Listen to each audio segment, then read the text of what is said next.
Greetings, I'm Brother Judah from the Congregation of Israel, a representative of the NMP, the Nazarene Messianic Party. I'm your host today, and I'd like to welcome all of the listeners to What Is to Be Done podcast. Here we deal with the investigation of geopolitical, historical, biblical, social, and other scientific content, and we approach the Bible from a socio-political perspective. And again, we argue this is the appropriate way to approach the Bible because the Bible deals with kingdoms and nations, civilizations, governments, societies. In short, it deals with politics and social science. We have been reviewing a debate on Jason Whitlock's channel, a debate between Chad O. Jackson and Delano O. Squires. And we want to continue that debate because we want to analyze the argument concerning the USSR and the Bible. However, today we want to give more of a background, a historical background of the USSR. And our topic today, which is like an appendage to the debate, is socialism and the Black American problem. Many so-called Black Americans have this capitalist spirit, and they believe that capitalism could be fixed or reformed, and this is the best thing we have going, and if we go about it the right way, we can do better. That argument is flawed. In capitalism, everyone can't be a businessman because who will buy from another? As far as exchanges where one can make great riches. And if you are your own boss, who will work for you? And further critique could be shown that capitalism itself is designed to favor a small minority. And when I'm saying favor, I mean a way in which the small minority can accumulate wealth. And we have a lot of black people like Chad O. Jackson. His ideology and his sentiment isn't foreign. And it's not just black people that way. Asians, Europeans, all nationalities and races have been, as some would say, made drunk, intoxicated by capital. So this lean towards capital in turn causes an hostility towards socialism. And people look rather confused when we argue that socialism is biblical.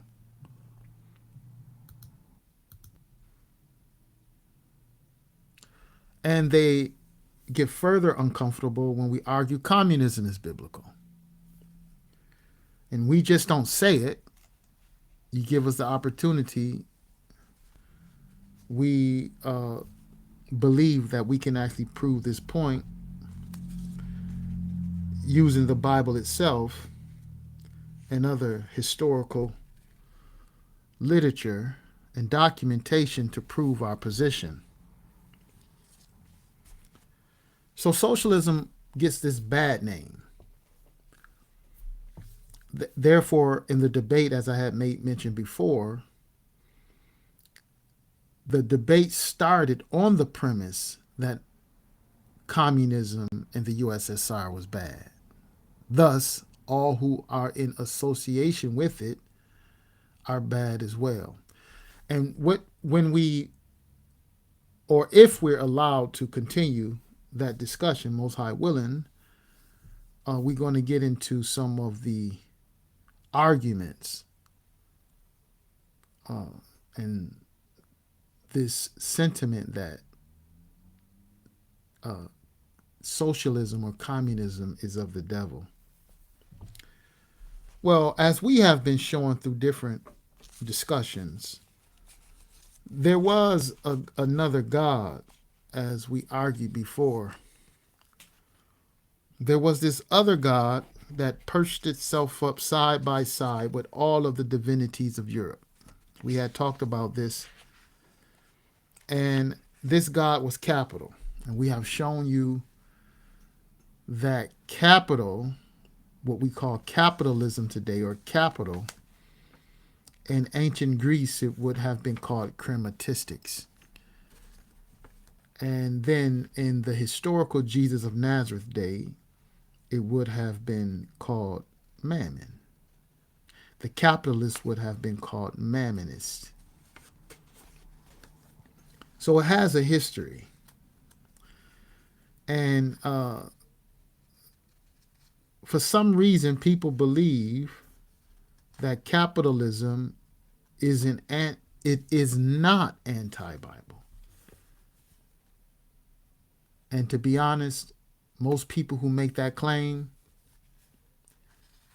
they don't, at least the persons that I have met, they have not done a study on capital.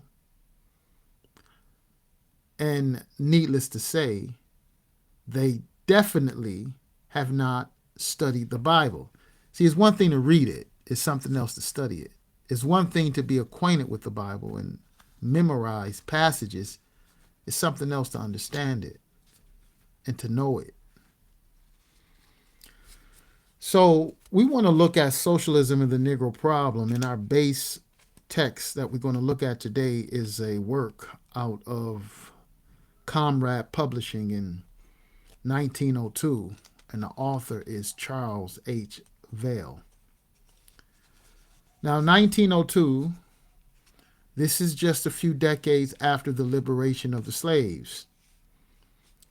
When we were talking about the grievances in the debate, when we were critiquing the debate between Chad O. Jackson and Delano Squires, we had talked about these grievances and how Chad O. Jackson was arguing that it was the USSR who used the civil rights movement to exploit grievances.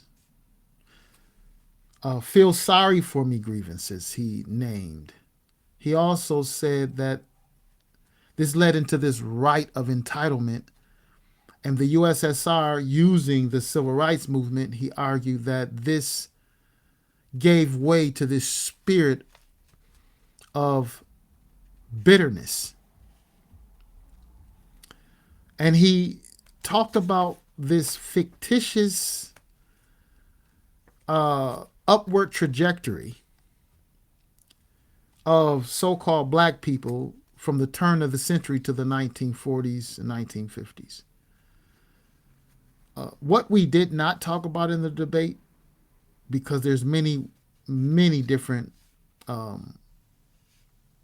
avenues we could have taken to explore the social conditions of the people, the working people in general, and their grievances.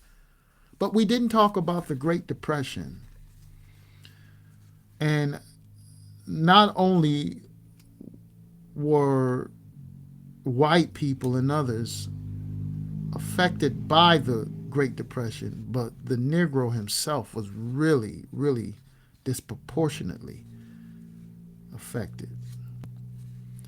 And to look over that and to not realize that this will breed bitterness, I think it's a carelessness and a mishandling of research. So if we're looking at 1902, this is roughly 28 years before the economic crash of 1930.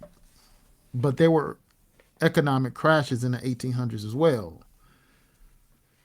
However, I want to look at this perspective because we want to tie this into this debate. Now, recall that the so-called African American is coming out of slavery. And one individual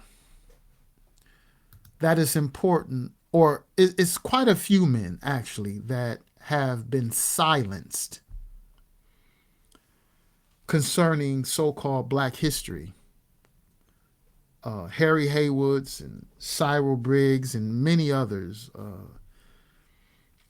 But nevertheless, one in particular I want to bring out today, and I have had spoken of him before, and this would be George Washington Goodby. No, this George Washington Goodby argued this: breaking the shackles of capitalism. Okay, and this is what we're pushing, right? Breaking the shackles of capitalism. And so when we go to George Washington Goodby, who would sort of support this claim, the reason why his information gives us definitely something to consider is that George Washington Woodby was a slave. He would have been in his early teens when the Civil War happened, or at least 12 or 13 years old. So at that age, you can recall slavery. You can remember experiences. And so George Washington Woodby, the Reverend George Washington Woodby, who became known as the Socialist Preacher, and this work you can get, we'll probably have a link for it, Black Socialist Preacher. And this was a work of Philip Fauner, who collected the works of George Washington Woodby. But many of us never heard of him. Okay? He would have been a contemporary of W.E.B. Du Bois. He would have been a contemporary of A. Philip Randolph. A lot of these men we never heard of because the gatekeepers of the black bourgeoisie, as we learned by Franklin Frazier, E. Franklin Frazier, that they have pushed before us a myth.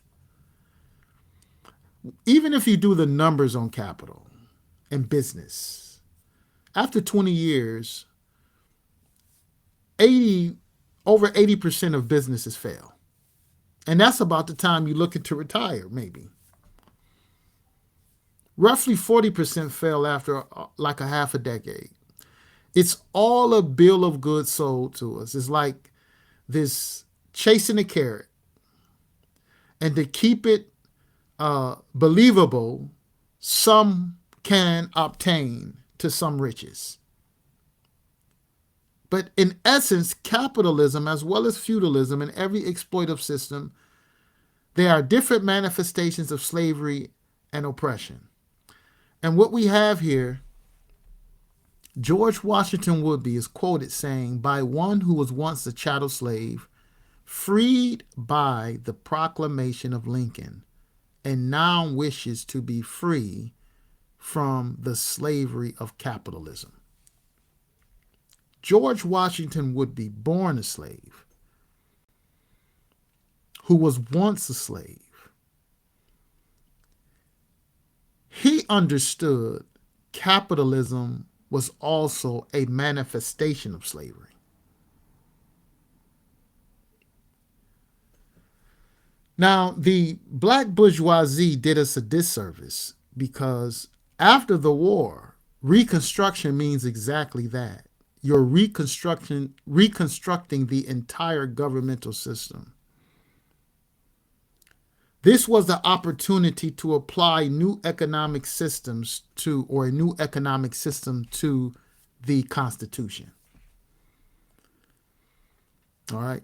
The Constitution itself is a neutral work. It's neutral. It's malleable as well because you can make amendments and adjust. But the foundation of the Constitution that I have learned and I have read, the foundation of the Constitution or the framework comes from the Iroquois Confederacy, which is arguably a socialist confederacy. Now, coming out of slavery, after this great rebellion, this war, this great rebellion, the power structure was shaken. Okay?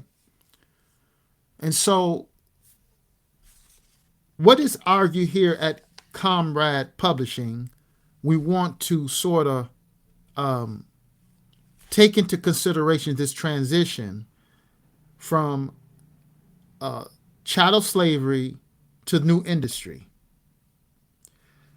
Now, first we have to look at the conditions. Now, we have a workshop that we do, and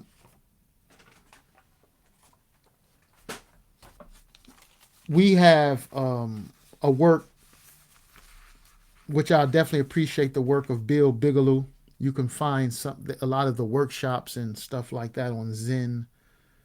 I believe it's zen.com or the Zen Education Project from Howard Zen, another historian.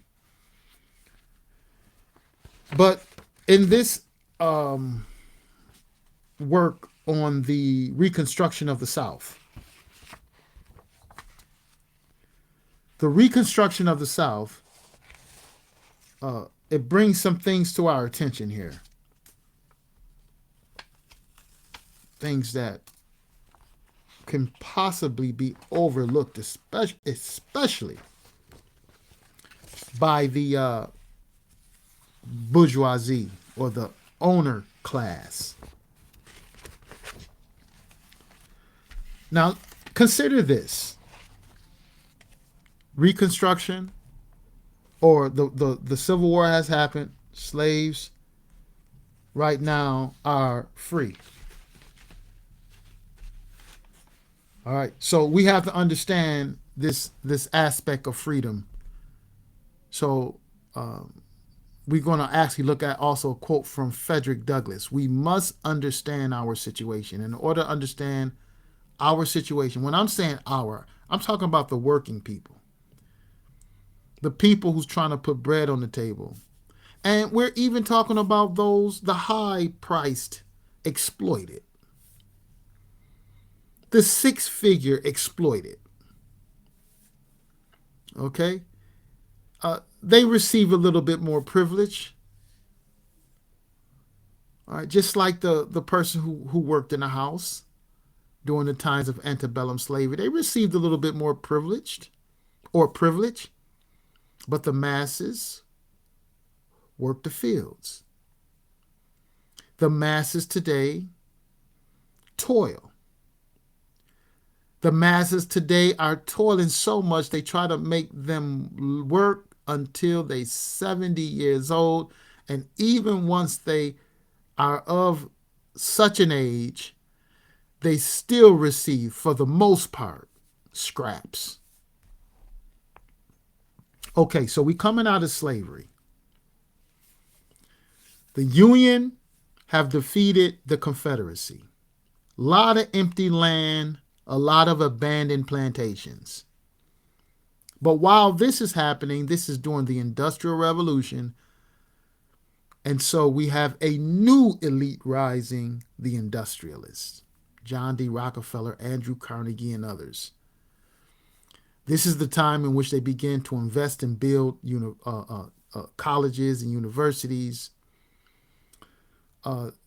Booker T. Washington was in his wave because he was an asset to them. And we could find out later. When I'm saying them, I'm talking about the capitalist class.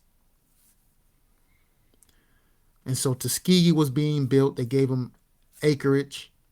All this was in preparation for the new slave owning class. So from feudal to semi-feudalism of antebellum slavery to this new industrial development of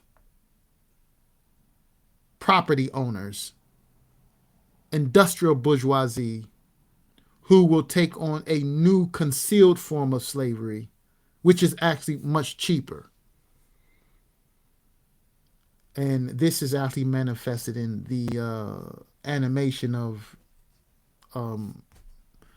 John Henry. Check that out. Maybe we'll even have a link on here for that.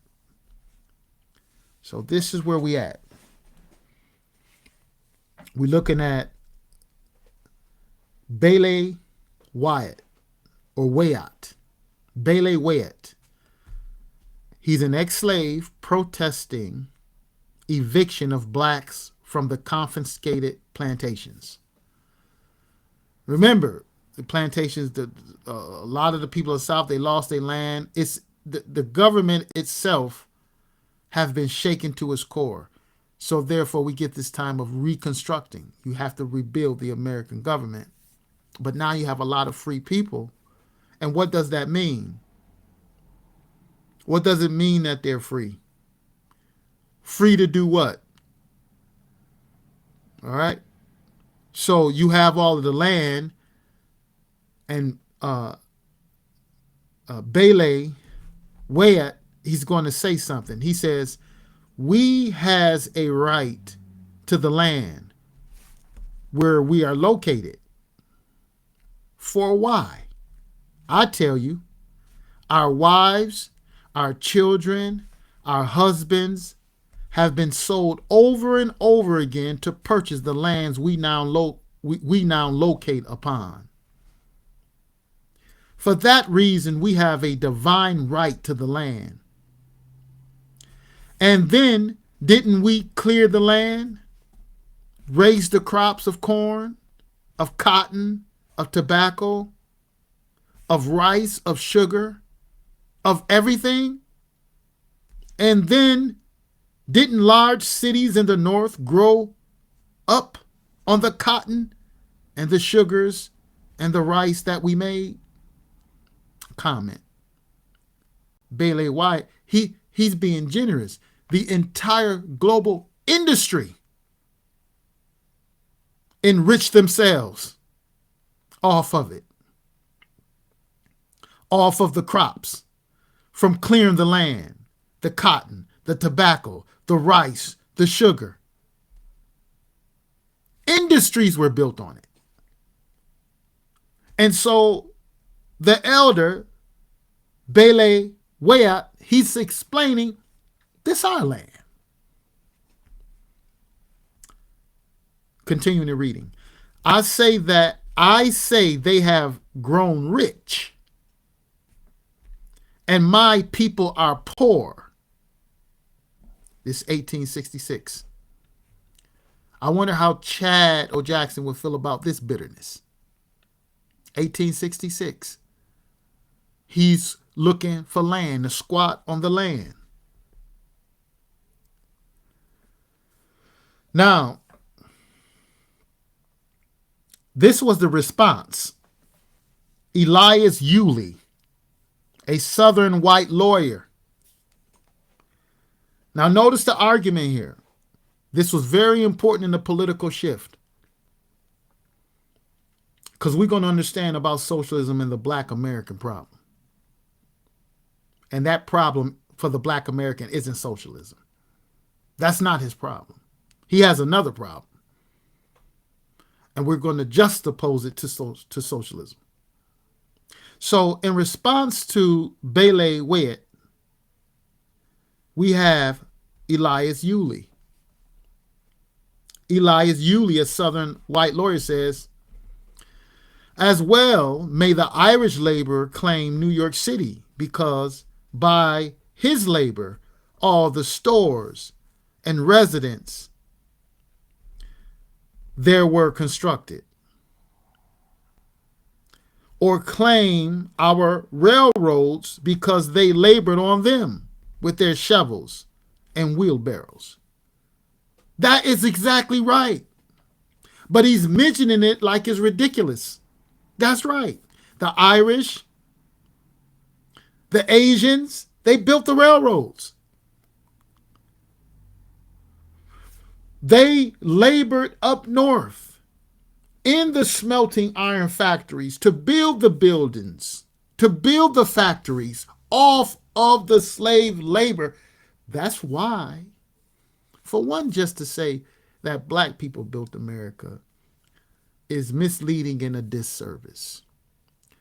There was this collective exploitation of all the poor of the races that built this country and the other developed countries of the world. And this argument itself reached New York Times. And a lot of the congressmen who were in office at that time, because this was before we had full right to political power, this was before women had right to political power, which these progresses need to be really recognized and understood what has happened to have all of this access, and for it to lie unused to its fullest extent is a whole nother argument. But this is what they argued in Congress. Well, if we have to disperse the land because of the laborers in the South, then New York Times argued the same thing. In fact, I believe I want to get that for you. So New York Times is going to argue the same thing. They're going to argue, well, if you start talking about dispersing the land and giving land to the slaves of the South, then this will bring forth the conversation of distribution of the property up north. So let us read into this. Thaddeus Stevens, a hard hitter in the House of Representatives who worked in behalf of the laborers and the oppressed. He was a forerunner of the distribution of the land, 40 acres and a mule, to families, and all of the land left over to sell. They had this workable plan. But however, this is what happens, or the argument in response to Thaddeus Stevens. It says Thaddeus Stevens, the leader of the radical Republicans in the House of Representatives, stirred the political pot. He called for the massive confiscation of planter lands and their redistribution to ex-slaves and poor whites in 40-acre tracts. So he had it all divided up on how much land, arable land it was, the population, who should get what from the South, and then all of the land that will be left over, because they was going to give it to families and not necessarily individuals. So Thaddeus Stevens, he claimed that without land confiscation and redistribution,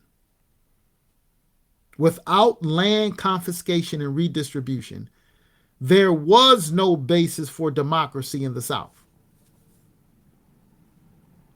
Land is the necessity. And then eventually not only land become the necessity, but this is on the cusp of the Industrial Revolution. And so now the new equipment and machinery becomes an asset as well. But right now, this is before it reaches its zenith. Land is the foundations. And he's arguing without land, there could be no true democracy. Free institutions could not develop if a tiny elite continued to monopolize the land. No people will ever be Republican in spirit and practice, Stevens insisted.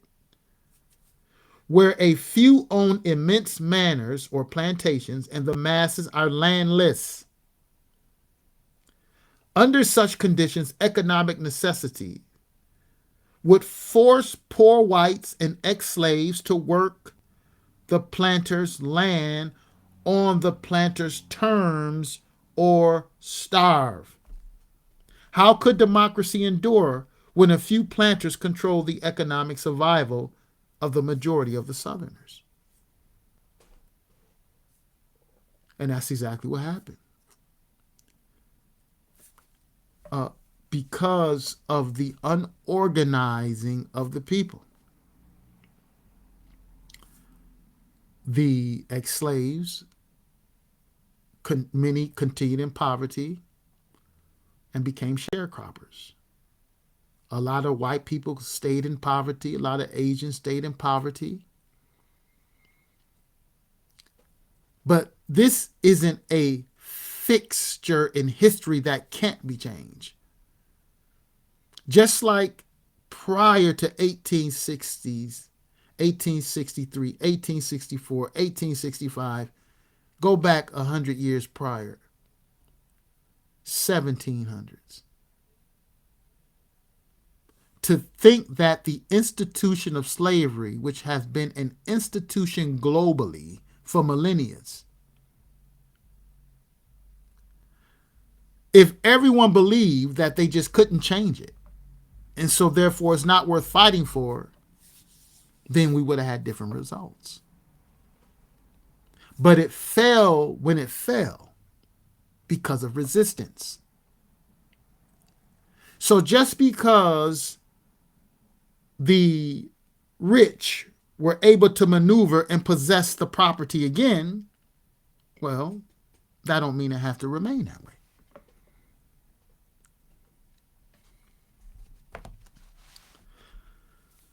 And once you become politically literate, you will actually find the roadmap to the change that must be made and can be made by the common man. You don't have to be rich to make this change. So nevertheless, this was the argument. You got to remember, people believe they can't make a change here because they ain't got the money. Oh, you need money to do that. No, you don't need money to do it. Money may make it easier in certain aspects, but that's not what you need to make a political change.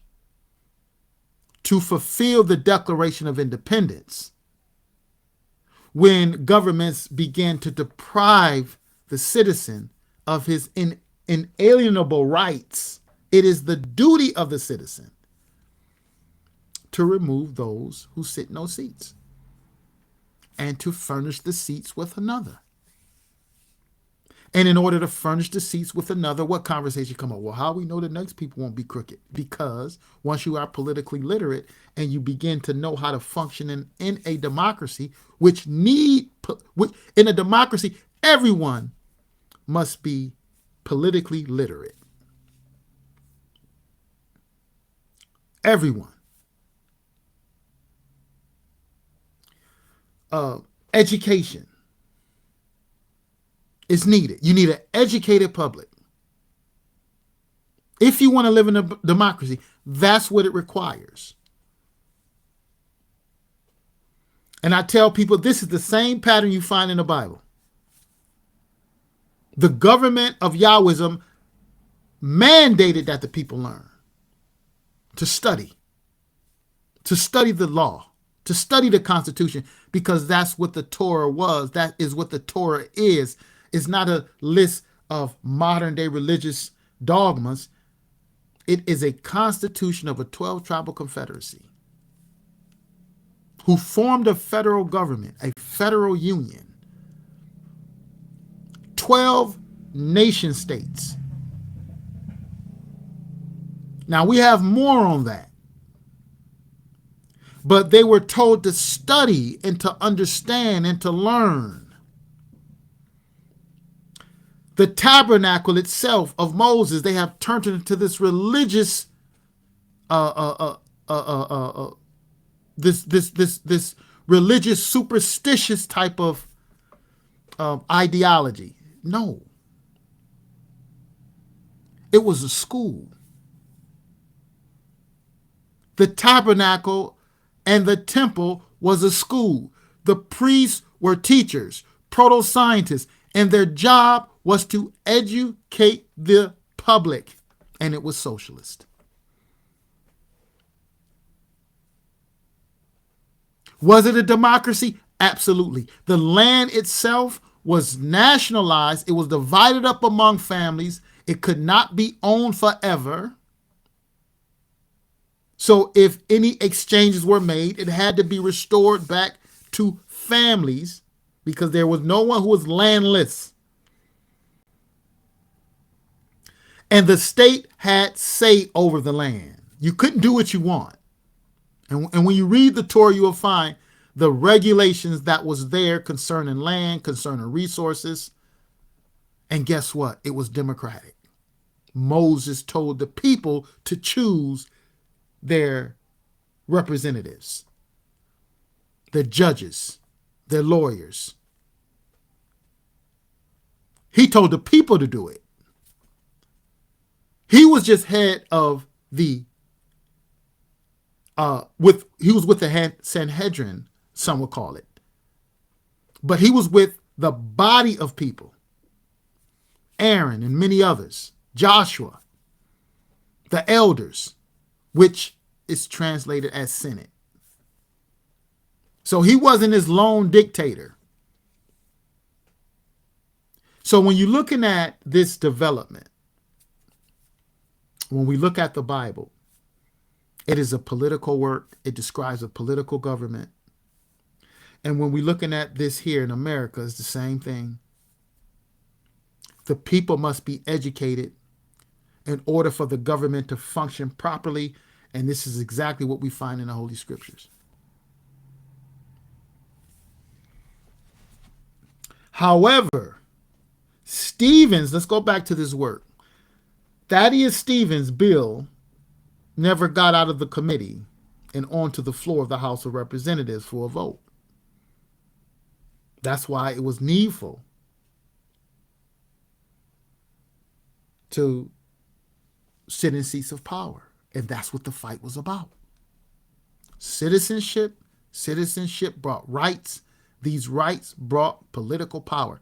If you study the Congressional Globe and look at the debates that's recorded in the 1860s, 1866 in particular, you will find the debate on the citizenship. The senators are arguing who is a citizen and who isn't a citizen. They wanted to know what this was. We can't just let anyone be a citizen. Why? What was the underlying argument with many of the senators? Political power. The right to suffrage. The right to a ballot. The right to sit in office. The right to form laws. Political power.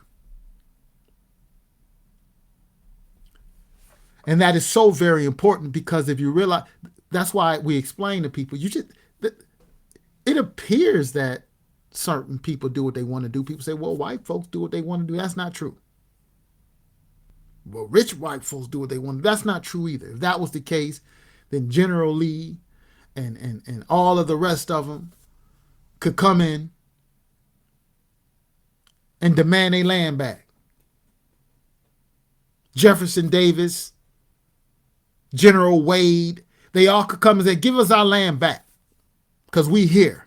No, that's not how it worked. They still had to function by law. And it's the same to this day. And it's not by chance that the laws and the government and the Constitution is not by chance that is so obscure to the masses of the people. And if it's obscure, then that means you don't know how it works. So if you don't know how it works, then you can't say it doesn't work then.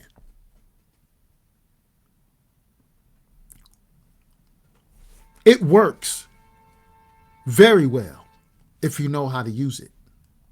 The government, the structure.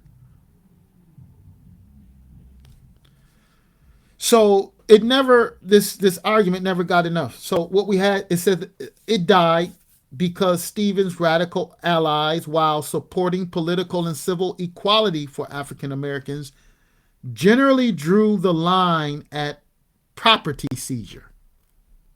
Here we go. So this is going against what we were reading earlier about this property, and Bailey Wyatt argued the land is ours, we labored for it, we earned it, we tilled it, we paid for it many times over. But then we have Elias Yulee, a Southern lawyer. Well, if we have to give y'all land, then we got to give the land to the people worked up north too. Well, this argument carried over. So it says, while supporting political and civil equality for African Americans generally drew the line at poverty seizure and land distribution, the whole notion of property confiscation touched a raw nerve. Northern journals, including leading Republican publications like the New York Times and The Nation, worry that the confiscation of property from the rich and its redistribution to the poor in the South might set a precedent for doing the same in the North. Might it not encourage industrial workers to seize the property of large northern corporations? The Nation warned that division of rich man's lands among the landless would give a shock to our whole social and political system, from which it could hardly recover without the loss of liberty. Yes, the loss of the liberty of the rich.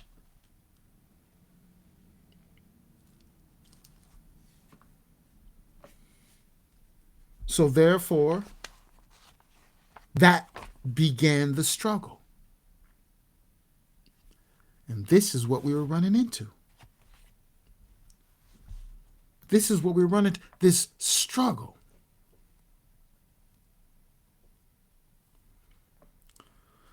So if we look at, let's move forward to 1902, just roughly a few decades later. The argument from Comrade Publishing,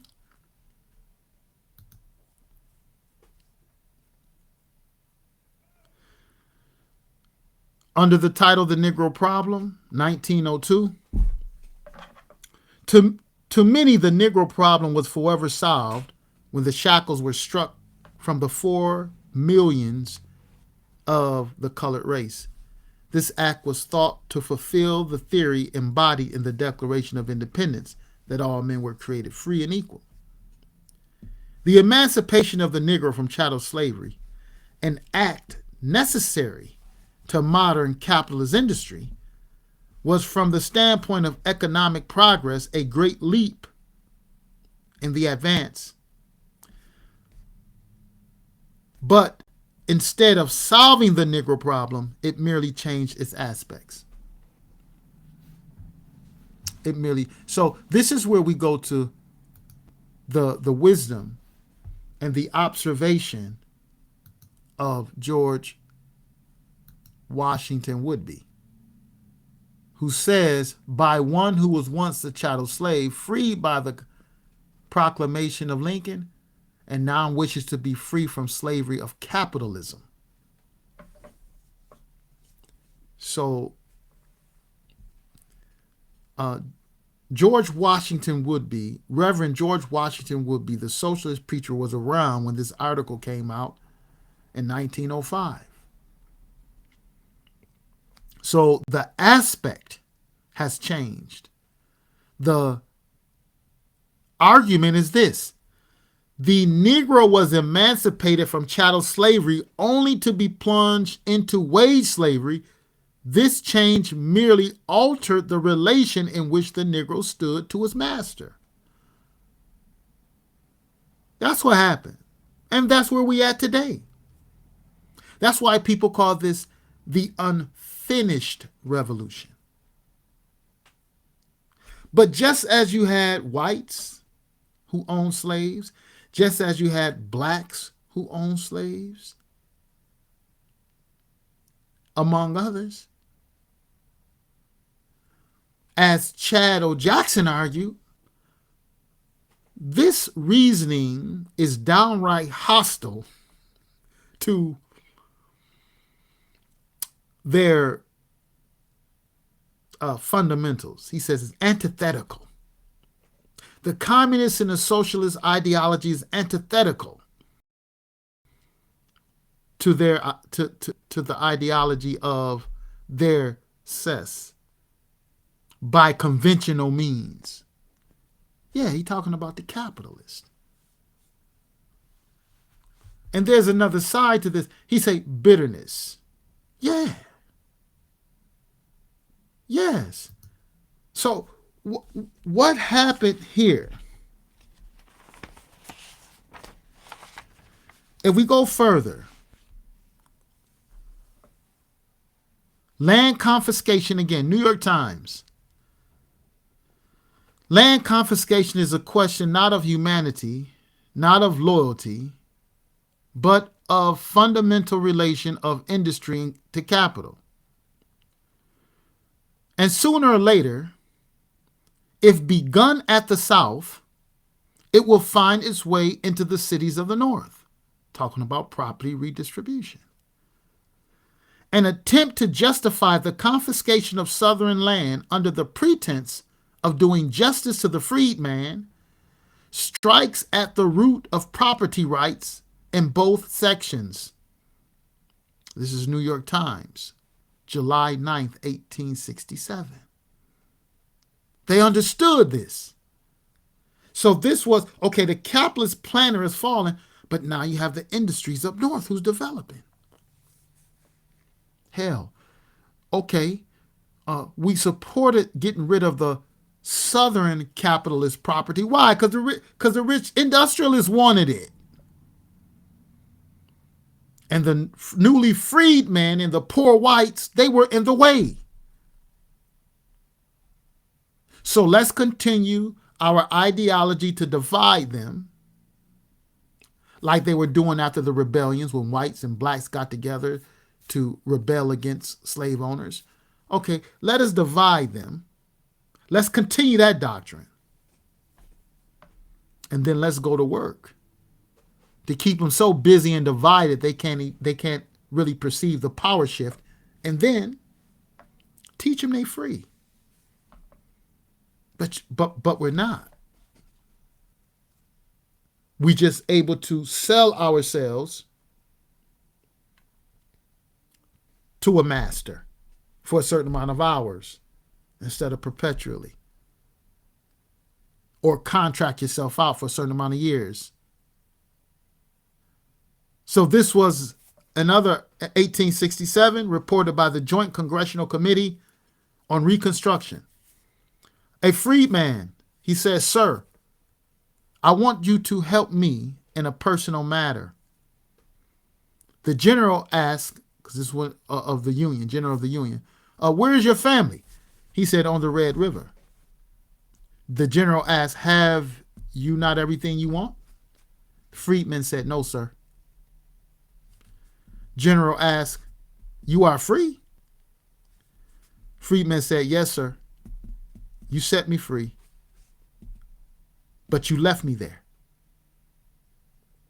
The general asked, "What do you want?" Freedman said, "I want some land, sir. I am helpless. You do nothing for me but give me freedom." The general asked, "Is not that enough?" Freedman, "It is enough for the present, but I cannot help myself unless I get some land. Then I can take care of myself and my family. Otherwise, I cannot do it." So you got this dogma, black people had land. They had less than 3% of arable land. So again, you go back to these aristocratic black folks, And that's where that race thing get messy. The vast majority of whites and blacks did not own land, just like today.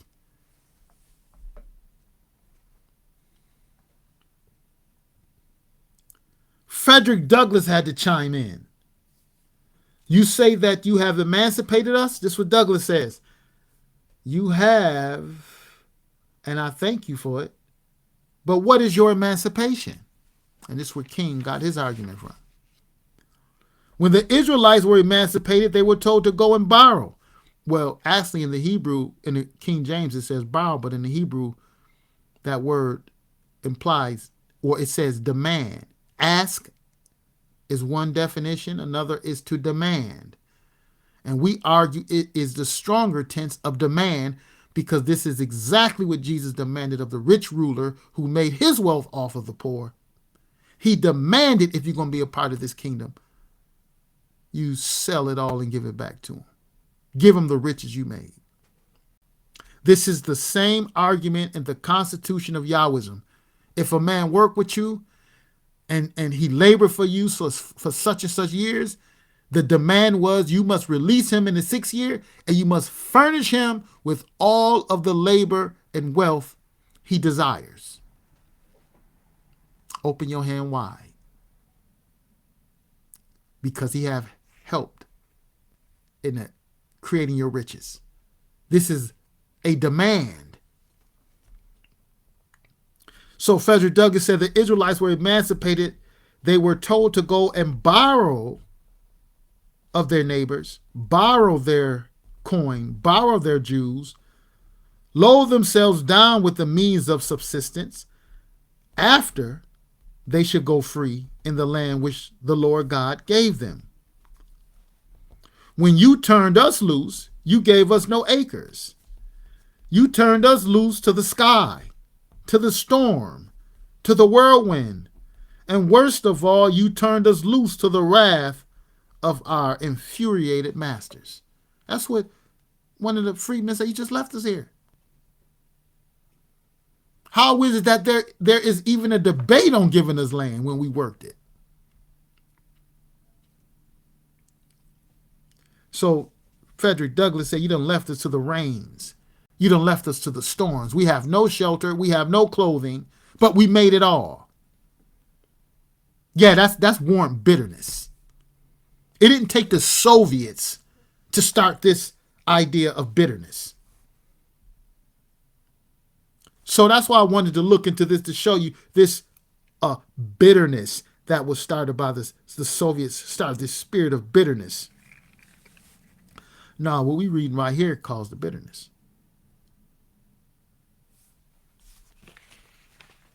The land. So we go back. Well, the Negro, he have been emancipated from chattel slavery, and now the feature has changed. The Negro is emancipated from chattel slavery only to be plunged into wage slavery. Comrade Publishing continues. The change in the North caused the New England morality to revolt against the chattel system and inaugurate in its place wage slavery. That's what the system was replaced with. And so when we're looking at wage slavery, we find that the Negro have ran into another problem. And not just the Negro, but all of the workers.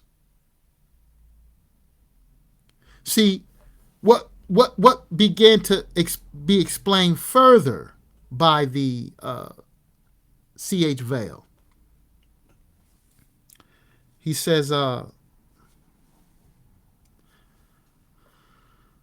the master class were able to secure the necessary labor power to carry on their industries for merely a subsistence wage for no more than it cost them when they owned the Negroes as chattel. So he's showing his shift. And now this shift is from the fields. They got tractors to do that. But now we need people to build the tractors. We need industry workers. And so this shift has been made through capital. The wage slave spent his own subsistence wage, which under the chattel system, the owner was obliged to spend for him. Because that's all you got as a wage, was your own subsistence.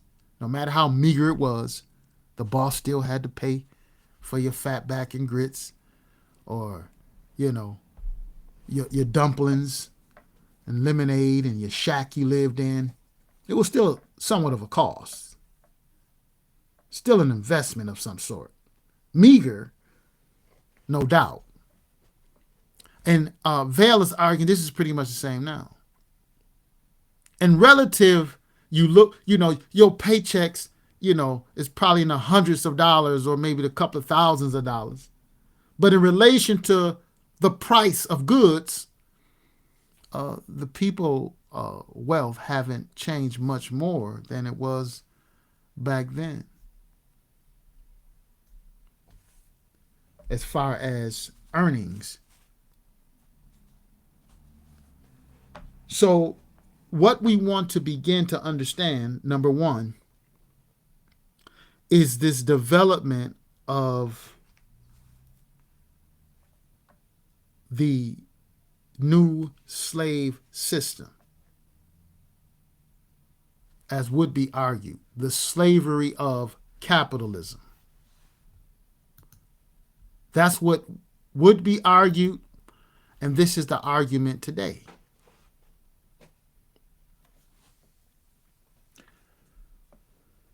John Stuart Mill said that the majority of laborers have as little choice of occupation or freedom of locomotion, are practically as dependent on fixed rules and on the will of others as they could be in any system short of actual slavery.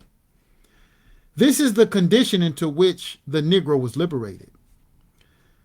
It is quite evident that he has not yet secured anything worthy to be called freedom. He is still in need of emancipation. The changed conditions which transformed the Negro into a wage slave identify the Negro problem with the other problem as a whole, the solution to which the abolition of wage slavery and the emancipation of both black and white from the servitude of the capitalist masters. This can only be accomplished by collective ownership of the means of production and distribution. Ownership of the land. Ownership of the factories. So here, Vail and the Comrade Publishing is saying exactly what the attorneys and New York Times argued. The attorney argued that, wait a minute, if we give Bayard his reply to ex-slave Bailey Wyatt, 1866, when Bailey Wyatt, he said, we has a right to the land where we are located. For why? Bailey says, I tell you, our wives, our children, our husbands have been sold over and over again to purchase the lands we now locate upon. For that reason, we have a divine right to the land. And then didn't we clear the land, raise the crops of corn, of cotton, of tobacco, of rice, of sugar, of everything? And didn't it? And then didn't large cities in the north grow up on the cotton and the sugar and the rice that we made? I say they have grown rich and my people are poor. So the response by Elias Yulee, well, may the Irish laborer claim New York City because by his labor, all the stores and residents there were constructed. So the Irish built the stores and all of the buildings there. Or claim our railroads because they labored on them with their shovels and wheelbarrows. Yeah, those railroads were privately owned. Yeah, the railroad should be owned by the people. The land should be owned by the people. And then, as the New York Times, they try to argue land confiscation is a question not of humanity, not of loyalty, but of the fundamental relation of the industry to capital. That is detrimental, this land confiscation and redistribution to capital, according to New York Times. And sooner or later, New York Times argued, if it began or begun at the South, it will find its way to the cities of the North. And that's exactly what is being argued. That is the path to the redemption of all workers. The means of production of railroads, the land, the factories must be owned by the laborers. Period. This is the only escape, according to Vail and the Comrade Publishing Company. To break the shackles of capitalism, just like planter capitalism shackles were broken. The emancipation of both black and white from the servitude of capitalists.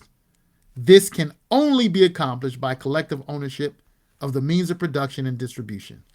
Socialism is the only remedy. It is the only escape from personal or class rule. Now, we're going to end here on that note. Now, we have more discussions on socialism. We definitely want to continue that discussion with Chad, that debate, because people may be skeptical whether the Bible or not talks about it. Absolutely. It absolutely does. It describes it down to the T.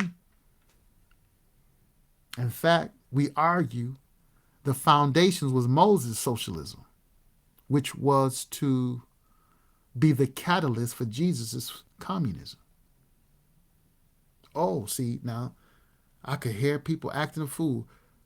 Probably most people haven't made it this far. But then we have some people make it this far just to catch the flaw.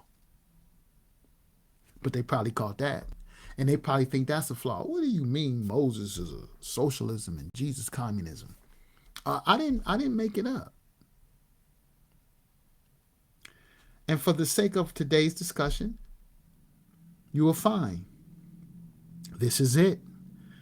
The collective ownership of the means of production and distribution. And guess who had the collective ownership of the means of production and distribution? Guess who overseen it? The government of Israel, the 12 tribal confederacy, and all their elected officials was to make sure that there was a collective ownership of the means of production and distribution. That's why one of the arguments was, or the legislations, you can't glean your fields. You must leave some. You cannot take them all to the market. They are for the visitor, for the foreigner, for the people. Capitalism would be strangled in the kingdom of God in Yahwism. And it will be. Because the kingdom of God will prevail. All right? And we're going to show you, if people pay attention, why Jesus said all of the advocates and saints and called out ones will be hated of all nations for this way. See, he said his name's sake. He's not just talking about verbiage. He's talking about what comes along with it. The way in which he stands for. That way in which man should cleave and swear by. To swear and bear witness that this is the way that leads to justice and equity and happiness and wholesome for all men. And it is all the work of the Spirit. And we could show you, God allow. But for now, we're going to close out. We just wanted to begin and make this point to give us a little bit more of a background history on this debate that we're analyzing about the bitterness and why King and Philip Randolph and the civil rights movement, it was born out of this that we read, this history.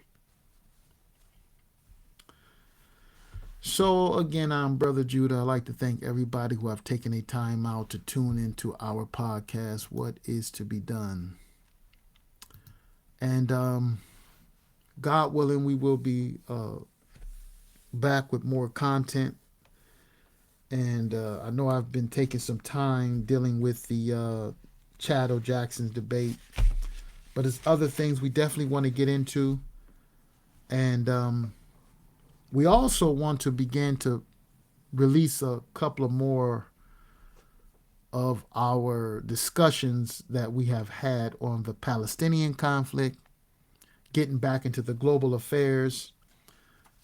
As we said before, we deal with geopolitical, historical, biblical, social, and other scientific content. But we're going to sign off for today. I'm your host, Brother Judah, and I'd like to tell all those who have been sincerely searching, may the Most High bless your understanding, and all who have an ear, let them hear.